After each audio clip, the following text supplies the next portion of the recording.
Hello, fellow rebel capitalists. Hope you're well. Have a story out of Switzerland. A little bit of bad news here. Unfortunately, the citizens voted well, maybe not unanimously, 62% of them voted to actually keep enforcing these health passports. And we'll go into the Zero Hedge article in just a moment that talks about it. But I wanted to go over to my Twitter feed and go over some of the biggest misconceptions I think people have that are your typical CNN watcher. And then what that means for us, people who are trying to really get them to open their eyes. And we put a link in the chat. We'll go ahead and take a couple calls at the end of this video. So if you have any comments or questions regarding maybe your friend and family member Freds who have decided to take the blue pill, if you will, or just kind of live in ignorance, or your typical CNN viewer, what are the most common misconceptions that they have? You can go ahead and let me know. But let's get into the Zero Hedge article here. Like I said, 62% of Swiss citizens vote to keep the passports. And I mean, it pretty much is what it is. There's nothing more to it than that. It's kind of making that announcement. But let's go into a couple tweets I had the other day, and the kind of the genesis for these tweets was I was speaking to an old friend of mine, and what's I guess interesting is that pretty much every single one of my family members has the same view of the world as I do, which is odd because growing up, we never, ever, ever talked about politics or, freedom, liberty, any of these concepts. Not even once. I mean, my parents were very apolitical and my whole family really. But now we all pretty much have the same worldview that there's far too much government and that civil liberties are under attack. And so I don't really get the opportunity to talk to your typical CNN viewer very often. And so it's hard for me to kind of put myself in their shoes and try to understand how they're seeing things, assuming that they're trying to be intellectually honest. But I had a conversation over the weekend with a good friend who is not malicious by any means, but they're your typical CNN viewer. And this person actually, although they don't have time to do a lot of research, they are someone who is open minded. That's for sure. And we just started talking about this, and the extent of their research has been listening to the news, CNN, MSNBC. That's pretty much the extent of it. And I just could not believe how misinformed they were, to use the media's own term. As one example, we were talking about what happened with Joe Rogan, and I won't go into the specific. You guys know what I'm talking about with him coming down with the cerveza sickness and his plan of attack to defend himself against getting a severe case, let's say. And he chose to use a specific drug there. You guys know what I'm talking about. And the media just kind of threw him under the bus and criticized him and said that that was just ridiculous because he was taking a horse dewormer. And I was just kind of, we were talking about this with my buddy, and he actually didn't even know that that medicine had ever been used on human beings. As far as he completely believed that that medicine had never been given to a human being before and had only been given to horses. And I said, I'm not going to say his name, obviously. I said, "You've got to be kidding me." I go, "That medicine has been given over 4 billion times to human beings.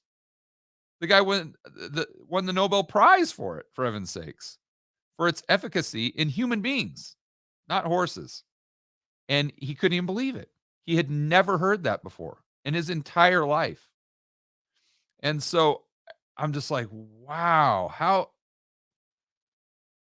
I guess, yeah, if I had never, ever, ever tried to explore a topic above and beyond what Don Lemon was telling me, maybe I would have those same conclusions. And when you think about it in those terms, it makes a lot of sense as to how there can be people that just have this worldview that's the complete opposite or the inverse of the worldview you have, and how you scratch your head and you're like, how can they come to these conclusions? They're just not even paying attention. And it's not that they're not paying attention, it's just the only sources of information they're paying attention to are sources who are just blatantly trying to manipulate them through the use of just pure, unadulterated propaganda. So, our conversation went on because at then I was like, "Well, what else do you believe?" Like if you were that far off with what was going on with the horse medicine, so to speak, how and we weren't even talking about the efficacy. Our conversation had nothing to do with the efficacy whatsoever. It solely revolved around, has this ever been used on humans before? And he was under the impression that until Joe Rogan, it never had been. And so I'm like, if you can be that far off base, what else? And so then we started talking about, let's say, the medicines. And these are some of the things that he believed sincerely. He believed that if you receive the medicine, you cannot transmit the cerveza sickness. And so let's just think about, if you believed that, then, being not that I would be in favor of a mandate even if I believe that, but you could see how people would be more in favor of something that the Swiss voted on, right? Also, he believed that sure, you might have to have a booster or two, but after that, the efficacy will last forever. Similar to like let's say a tetanus shot or a shot for rabies or something. You might have to get it once again 15 years down the road, but then that's it. He did not understand that had no clue that that's not the case. That if the efficacy fades in 3 to 6 months, that that that booster thing we're talking about, that's going to be forever. That's not going to be temporary. He also believed that if enough people took the medicine, then we would achieve herd immunity and the cerveza sickness would be completely eradicated. And therefore, if you had that belief, then it would make sense to a certain degree that you're kind of frustrated with all of those people out there who have not received the medicine. 'Cause you're like, come on, guys, come on. All we have to do is just a few more people to get the medicine, and we'll beat the cerveza sickness. It will be eradicated. So you can see, if you believed that, it makes more sense as to how you could argue, like the Swiss, for a, a mandate, or to have your or to give up your freedom and liberty for the sake of the greater good for society at large. Also, he believed that the medicines had zero side effects, literally zero. That or they were just so insignificant that you might as well not even pay attention to, because he said every single time and he was being very honest, this was not a combative type of the guy's actually very open-minded. It's just he had never heard these things. He had never been exposed to these ideas at all, ever. So this was kind of like a shock to him. And I said, no, that you know, it is true, that from what we know of right now, that the side effects are very low, but they're not zero. That's for sure. In fact, in some cases, they're significant, and that was news to him. Another thing, he thought these medicines were identical to polio, smallpox, measles. I said, "No, man. That offers something called sterilizing immunity, and that's why they eradicated the particular uh, illness, let's say, because you can't transmit things, or it knocks the R naught value down to under one." He had no clue. And then, of course, he believed that that mask mandates actually do.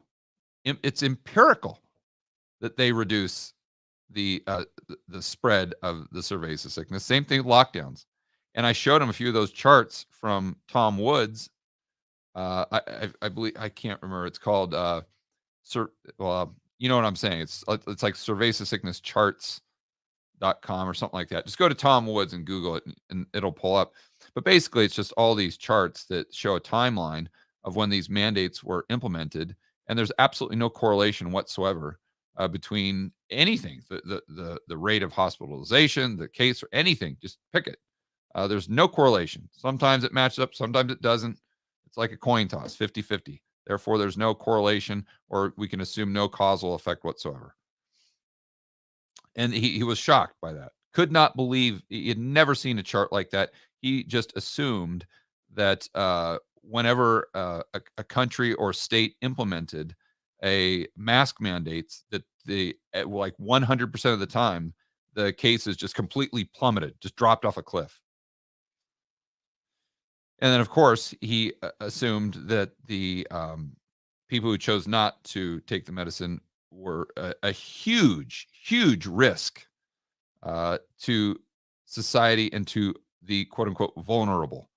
And when I said, "Well, what about the people who have had the cerveza sickness?" He's like, "Oh, yeah, I guess I didn't really think about that." I'm like, "Yeah, they have the same benefit, but yet you can't see a test, and let's throw them in the mix." And he's like, "I guess that's a good point." And I said, "That's the biggest error here. That's the biggest red flag, like I say on this channel all the time. When they omit natural immunity, that that's the smoking gun right there, that tells you that this is pure propaganda, and that their intentions have nothing to do with health at all." And so that's why I kind of uh, that was the genesis, I guess, of this tweet, was just to kind of put my thoughts down in writing after having this conversation. And and let's just for a moment assume this was true. Every single one of these misconceptions were actually true.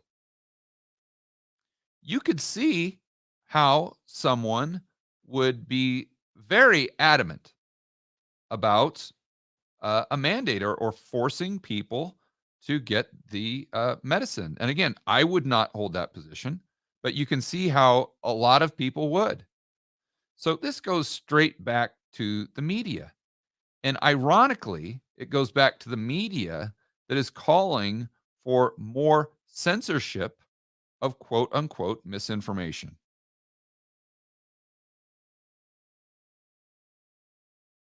And so here I go on with kind of another thought, expanding on the list of nine there. I say, I think if the truth had been told from day one about the misconceptions above, like with my friend, the average CNN viewer, the level of divisiveness in society would be dramatically reduced. But then it would be far harder for the authoritarians to usurp power and control. And as my good friend Chris Martenson points out, as Philip II of Macedonia taught us, or Macedon taught us. I'm not sure how to say that in Latin, but in English, it's divide and conquer. Works very well.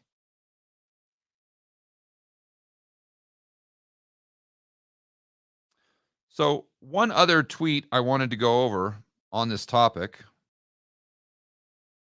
is a question that hopefully, if asked in good spirit, will get your friends and family member Freds to kind of maybe open up their eyes if they are your typical CNN viewer, or if they're one of the 62% of the Swiss that voted for this, we'll call it health passport for people who have been quote unquote fully medicated.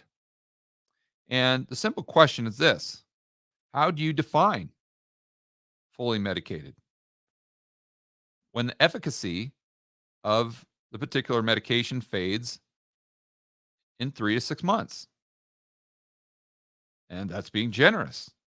How do you define fully medicated?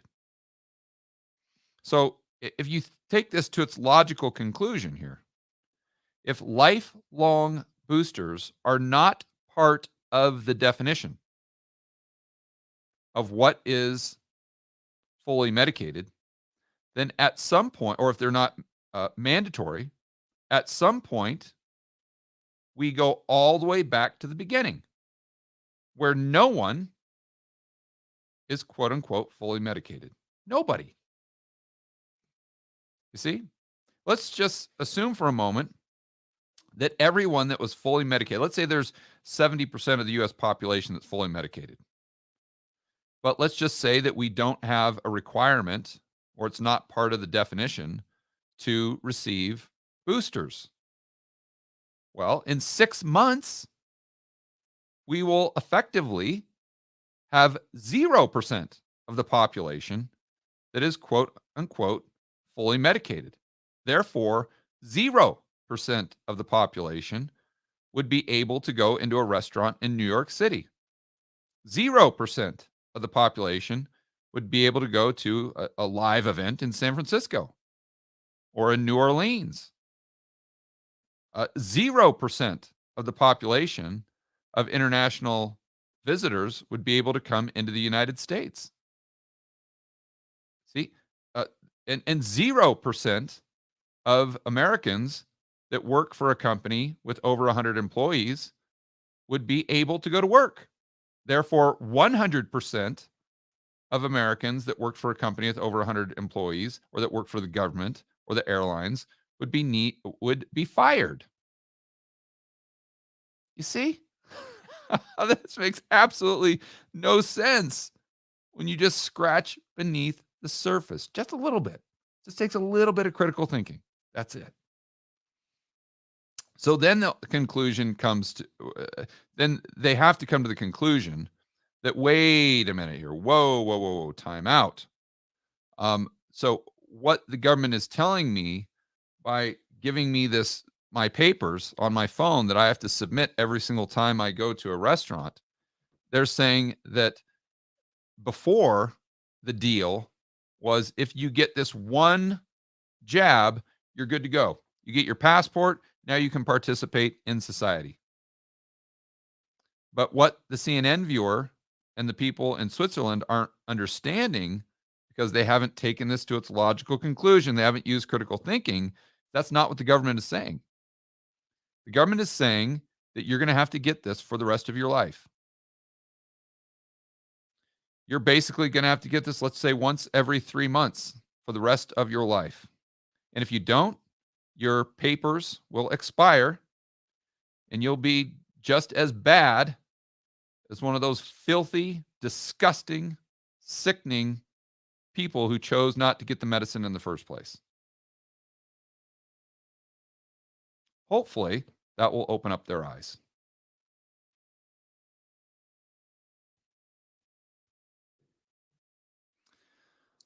All right. Oh, we got it. Yes, sir. What is your name? Oh, the self-proclaimed king of money with a horrible Awesome, looking man. set. Awesome. Love the getup. Do you have a comment or a question? Well, basically, I made my channel. Is it okay to show a little bit? Or Yes, oh, yes, okay. yes, yes. um, so I made my channel because right now I can't get the jab, and I Okay. am waiting for some more medical stuff on my end to like kind of clear up. Like I'm in terrible shape. Look at me. Like I'm wearing a shower curtain. So it so I'm trying to avoid getting it for as long as possible and until I basically have no choice. And Right, I'm right. a I'm a disabled veteran. I got the anthrax jab back in the military, and that really messed me up and was kind of the reason why I got med boarded out of the military. So Mm, I'm a little bit not trusting of of right, mandated vaccines.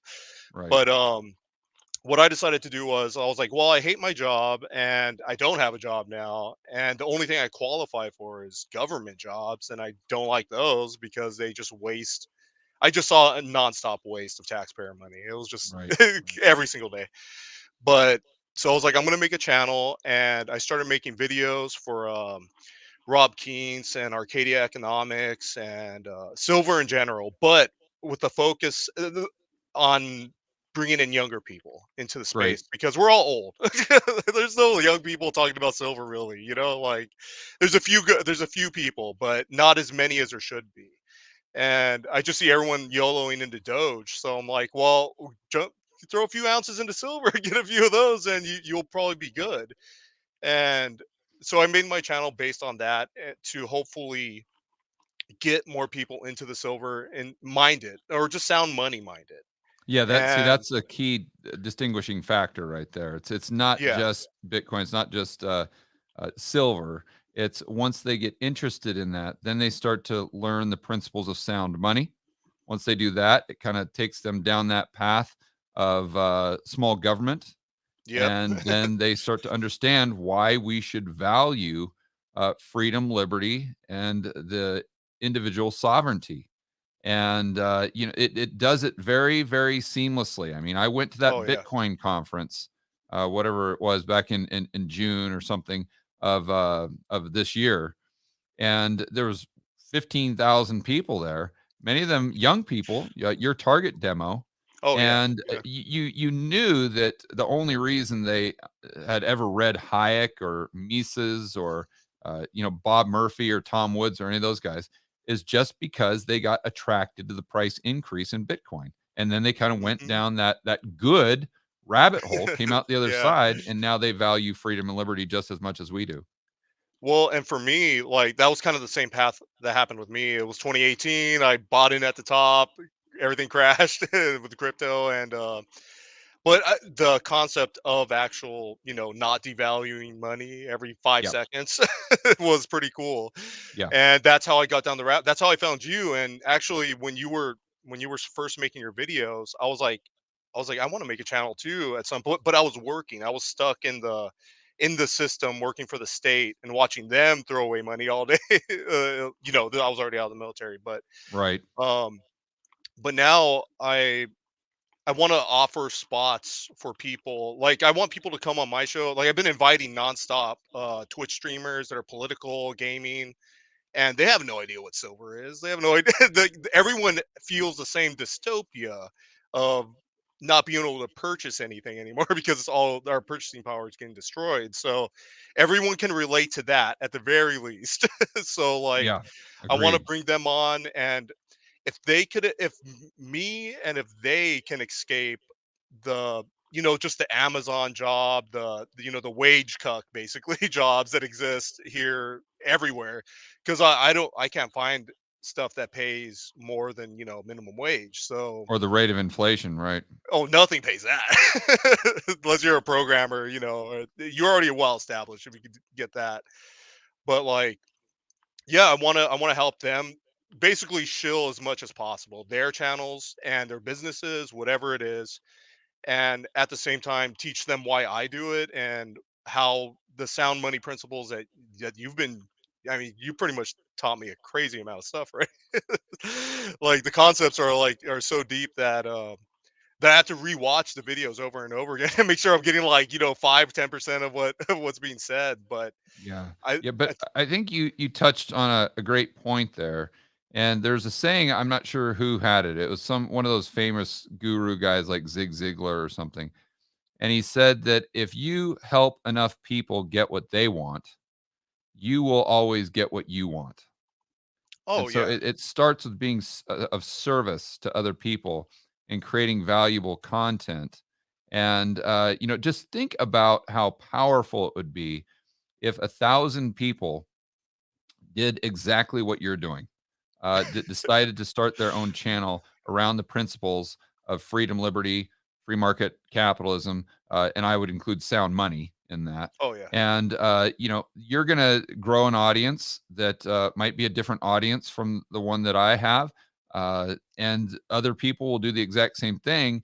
And all of a sudden, we're really moving the needle. We're opening up people's eyes, and we're building this community of people who truly do value freedom more than they value safety, and they understand historically why that's the correct position to have. And then they're going out there and practicing the civil disobedience. They're protesting peacefully in a nonviolent Yep. way that's legal. And the next thing you know, these politicians are having to backpedal, and we're all of a sudden off the road to serfdom and back on the road to a society that is far more free, not only for ourselves but our kids and our grandkids. Yeah, and it's just it's really hard to for a lot of people right now, I think. I mean, it's hard for me. I mean, I get VA disability, so I kind of have a tiny safety net. Who knows when that's disappearing? But like everyone when I worked for the state, I was a veterans claim specialist. So I was working helping people unemployed jump in and get jobs. I was Yep. getting like 175 people a day of Mm, brand new unemployment claims. No job, wow. nothing. They were some of them were coming in to work to look for their fourth job Mm, because this is California. So yeah. that probably makes more sense now. But like they were working these 4 jobs and it was just all minimum wage and they couldn't they were still on food stamps. Yeah. Like they were still getting state aid. And whenever all that stuff disappears, it's going to be straight chaos. Yeah. But Yeah, let me tell one more quick story before I let you go. My mother, who I had the opportunity to visit over the weekend for the Thanksgiving holiday, mhm. she is 82 years old. She probably doesn't want me to say that, but it's. I think she'll be okay with it because it proves a very powerful point. And she sells real estate full time in Las Vegas, and she caters to kind of the Sun City market there. And what she has done at the young age of 82 years old is she started her own side hustle. I bought her a big this one of these big Mac computers here that I have on my desk for her birthday, and she set up her own eBay account, and now she goes to all of these estate sales Mhm. that she has access to because they're all right there in Sun City, Oh, cool. and she buys stuff and then she just basically flips it on eBay, and she has this awesome kind of side hustle that's going. So my point there is that if my mom at 82 years old can do it, you can do it. Yeah. Trust There's me. some hope. There's Trust some me. hope My for mom could us. barely work email. So there's no excuse. There's still, I think there's we do live in an economy that is very precarious and structurally unsound, to say the least. Mhm. But that doesn't mean that there isn't opportunities out there for you to increase your level of financial freedom. And I just want to say I love you, George. I've learned an insane amount from you, and I haven't paid you anything yet, but I will at some point. Uh, I will. I'll give you no, something.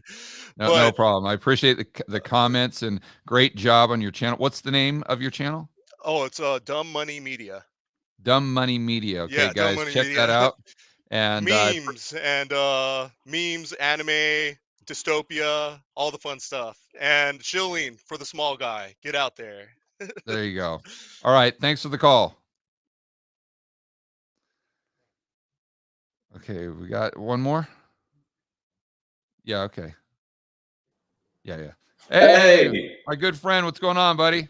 it's going good. How are you? Doing well. So, what comment question do you have regarding kind of what we're talking about with this quote unquote misinformation in the typical CNN viewer or the Yeah, Swiss? so basically, like a lot of people, especially my family, I suppose a lot of people have to deal with this, but my parents especially, because they're obviously older as well, they seem to blame other people Mm, for everything that's happening. Like it's their fault that this right. is happening, and I see that a lot as well with everybody I speak to, and I always kind of play the middleman because I always want to observe people and see hey, how is this person thinking? I don't want to like say I'm pro or not pro, and I think it's good to keep it private anyway, but I do that for a reason so that people are honest with me and they tell me what they think. And it's a disproportionate amount of people who are pro medicine who blame the people who are non pro medicine, which have been, Yeah. the media has essentially created this. Yeah, and that goes back to what I was saying from Philip II of Macedon, and he kind of coined that phrase, "divide and conquer." mm, And I think the exact translation is "divide and rule," but same thing. And ever since that time, the dictators and these power hungry and sociopathic politicians have used that strategy very successfully. In the 1900s, Stalin, most notably, used that tactic very, very well. Is you just create division within a society, you get people fighting against one another, and they never realize the freedom that you are taking away from them, and the power and authority and control that you are usurping from society at large. My good friend Chris Martinson has he gave a presentation at our collective event, which is our mastermind group that have Ken McElroy and Jason Hartman, and just a fantastic presentation.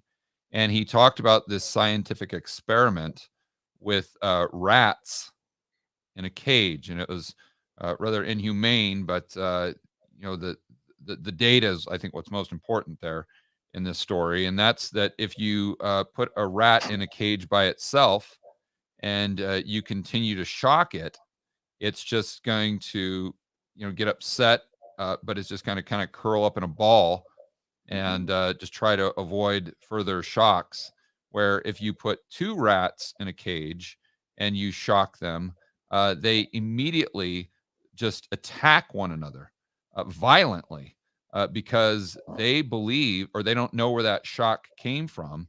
And since they don't know that the shock came from the scientist behind the curtain or whatever, they believe that it has to come from that other individual or that other rat, and they basically fight it out to the death. yeah, And I believe, and Chris believes, that it's the exact same thing with human beings, and that whether it's through inflation, their standard of living going down, whether it's via these lockdowns, it's just dehumanizing people. They look around and they don't really know why this is happening. They don't know why their standard of living is going down. They don't know why the world feels like it's kind of coming to an end. But they look around them and they can't see the Klaus Schwabs and the puppeteers really pulling the strings, if you will. And therefore, the path of least resistance, or what seems most obvious to them, well, it's those stupid people that don't believe what I believe. Let's go ahead and attack them. And you see this in the rioting and the looting that we've had in 2020, 2021, and I believe we'll continue to have, and it will get worse. And you can see this with the attitude with the medicated versus the people who are unmedicated, and vice versa.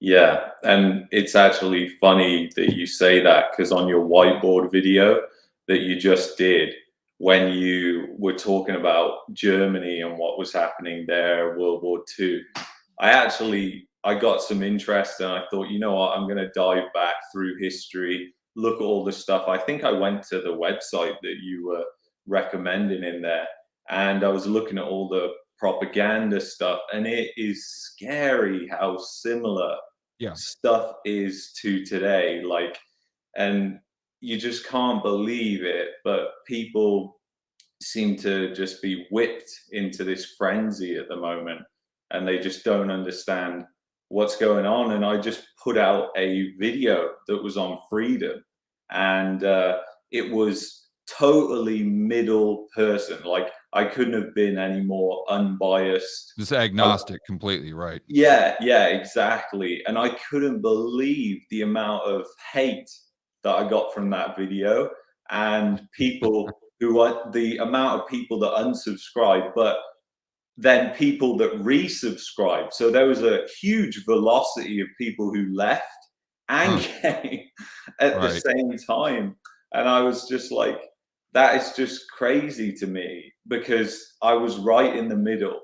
And that's what I always aim to try and be. I'm not one side or the other. And I believe, like, I think it was in Arizona, one of the high up lawyers came out and said recently on the media that he was going on about STDs because a reporter was asking him.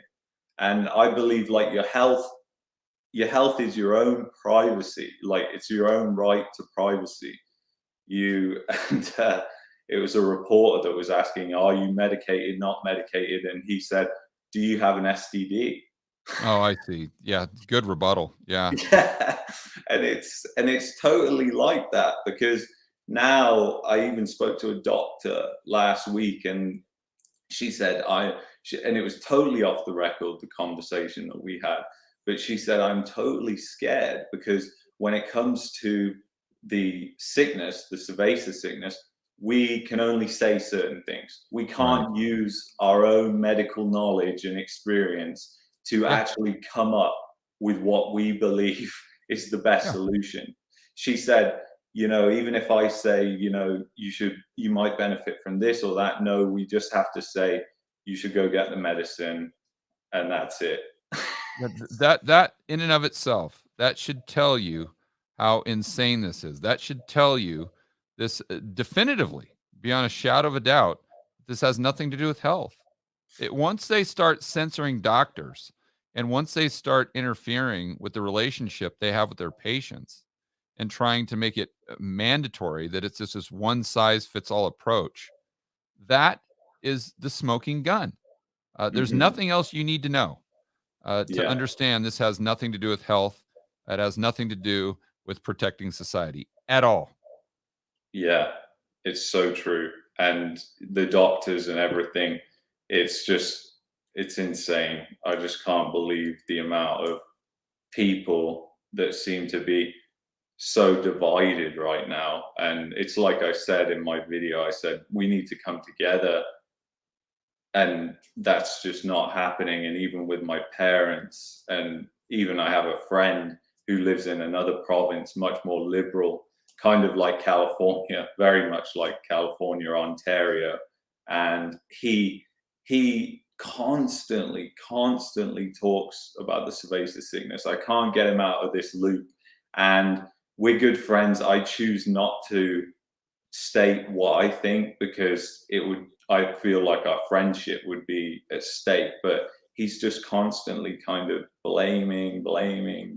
Yeah, blaming, but and again, it makes sense if you go back to the tweet and those misconceptions from my own friend and your typical CNN viewer. If mhm, you believed all of those misconceptions were true, it's very easy to understand how you would come to the conclusion that a medicine mandate makes sense, and that yeah, anyone who isn't getting the medicine is doing so just out of pure selfishness. yeah. And that's what my parents actually said. I can believe it, but my mom, we were talking about it once, and she said, she, like, just made a blanket thing and said, would you not get it because your grandma, you could kill your grandma? And I'm like, it's not me. Like, it's all our individual freedoms, and we have the right Well, to but see, there choose. the misconception there is that if you get the medicine that you can't transmit it. Yeah, Just, misconception 101 right there. And that somehow if you've gotten the Cerveza sickness, that you can somehow transmit it at the same rate as someone who has the medicine, even though, none of that just passes the smell test. So I guess the solution there is not to try to convince your friends and family member Freds about the Cerveza sickness, but just try to convince them to turn off the damn TV. yeah, Try to convince them to stop watching CNN or MSNBC or Fox for that matter. They're just yeah, as bad, but just on the other side. It's still propaganda. So Mhm. just you've got to try to convince people, not of anything to do with the cerveza sickness, but you got to convince them to use critical thinking, for heaven's sakes. And if you go Yeah. back to my video, that Yeah. was propaganda tool number one from that group in Germany in the 1930s, is to try to get people to abandon critical thinking. So we need to do the complete opposite. We need to try to get them to adopt critical thinking and start to do research on their own, real research, not just talking points and bumper stickers that are regurgitated to them by these individuals in the mainstream media that's just trying to manipulate and use propaganda to get them to do whatever it is they want them to do. Yeah. Yeah. No, I totally agree. But that's the solution. It's to turn off the damn TV and think critically for yourself. Yeah. Yeah, I totally agree. All right, man. Appreciate the call as always, and I'm sure I'll see you on another one later on in the week. Have a good one. All right, guys. Enjoy the rest of your afternoon. Make sure that you're always standing up and fighting for freedom, liberty, free market capitalism. We'll see you on the next video.